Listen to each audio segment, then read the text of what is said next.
One can almost say that the choreographed movement through space, punctuated by moments of pause, this itinerary of rotation and frontality that we've been discussing, itself constitutes another point of the new architecture. Le Corbusier will later give this principle a name. He calls it the architectural promenade.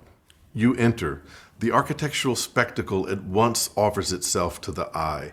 You follow an itinerary, and the perspectives develop with great variety, developing a play of light on the walls or making pools of shadow.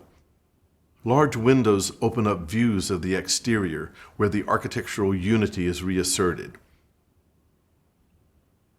Here, reborn for our modern eye, are historic architectural discoveries: the pilotis, the long windows, the roof garden, the glass facade. Le Corbusier is describing the Villa Savoye at Poissy. While at the Villa La Roche, the spatial articulations of the interior were conceived in relation to an exterior that was still itself plastic and still could move around and be varied. Now at the Villa Savoye, the villa has become a total object through which the will of the epoch could be affirmed. The signs of purist composition that we saw in the prospects of frontality at La Roche and through the kind of energetic swirling at Garches here take on a more material consistency. At the same time, the prismatic envelope of Garches is reasserted to contain the equally variability of surfaces at La Roche. The architectural solutions of this elementary ribbon window of the enclosed terrace become a kind of insistence of this total object. And at the same time, while we have this kind of functional minimalism of the interior, almost like railway sleeping cars, like ship cabins, like airplane cockpits, at the same time, there is an architectural solution that shows its real concern to be the relation of people to these new conditions. The Villa Savoye is the epitome of the functional stratification of the section, of raising the pilotis, freeing the ground plane for movement, for transportation, for recreation, for vegetation. The house above is completely ordered and controlled, while the earth below is free and available for collective occupation, for collective use. And now, for the first time at the Villa Savoye, is a coupling of objets types, of which the Villa Savoye is only one. For example, the automobile, itself a paradigm of the objet type, now comes into the site and moves under the building through the pilotis to interact spatially and functionally with the house itself. At the lower level, at the entrance level, the curved surface of the industrialized glass, which defines the volume of the entry hall, is itself determined by the curving radius, the turning radius of the automobile. Here, two object types come together and interact. As you penetrate that glass wall and enter the entry hall, you see first, on the one side, a ramp that leads you up to the piano nobile, up to the main floor. Adjacent to the ramp is a sink assembled together with one of the pilotis, a very large industrial ramp, and a table attached to the pilotis. There's a kind of assemblage of objet type.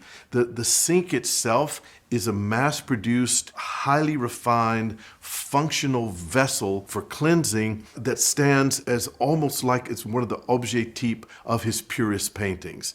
And the sink is juxtaposed, like in an assemblage, with this industrial lamp, which at first seems out of scale. It doesn't seem domestic at first, but it kind of gets domesticated in its assemblage by its interaction with the small table, with the pilotis, and with the sink. But the combination of sink and ramp, as unusual as that is, it's not just two industrial types coming together. The place that you find the combination of sink and ramp is at the entry to a religious building, like a mosque or a synagogue or a church, where you first cleanse yourself and then enter slowly and ascend to a sacred space. The juxtaposition of these various object types creates a kind of metonymic relationship or an assemblage that makes connectivities that extend the domain of the house itself out into the industrial world. The architectural promenade begins at the moment of stasis where the sink and the ramp have come together at the entry. Remember, the name architectural promenade is the name Le Corbusier gave to this itinerary of movement, rotation, and frontality through a building.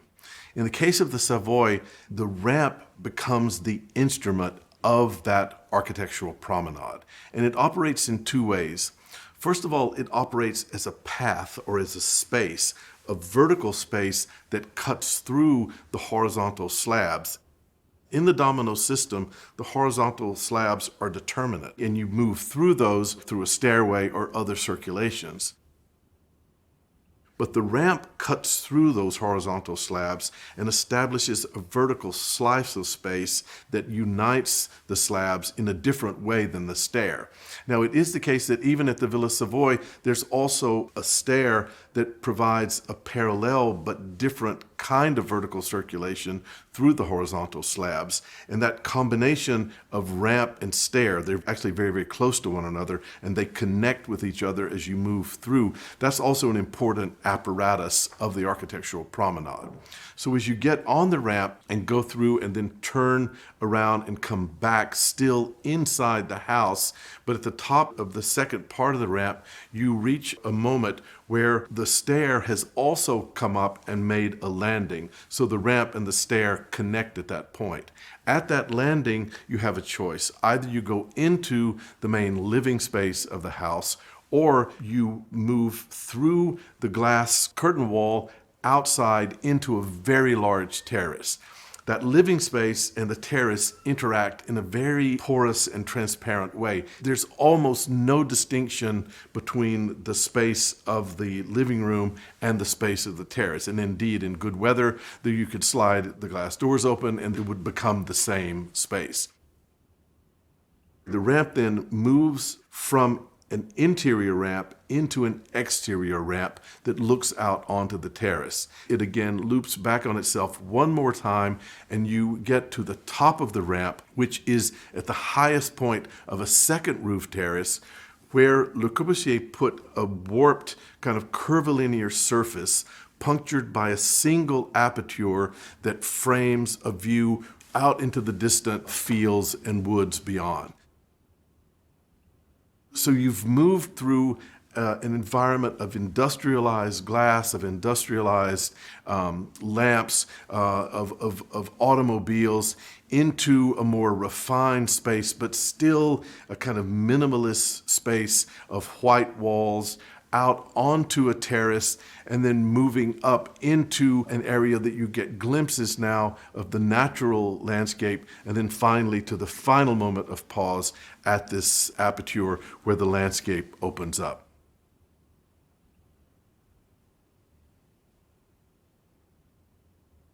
In Villa La Roche and Villa Garches, there is this itinerary of rotation and frontality. There, the rotation is initiated by the surfaces of the walls themselves, by balconies puncturing through the walls, by apertures in the walls, by a curvilinear surface that comes and confronts us and makes a kind of pressure on the space. So the wall's surfaces control that or apply that rotation. In the Villa Savoye, the ramp becomes the armature that more immediately and strictly controls that rotation. But it still opens up variability. Now it's not just the variability of the walking through the space, but it's a variability of vision that is constantly framed by the interaction of the ramp as an armature with the vertical walls and apertures as framing devices. And as you move through the house, moments not so much strictly frontal, but now framed in a more variable way. Moments are framed and pauses are caused because of the ramp itself and its interaction with other parts of the house.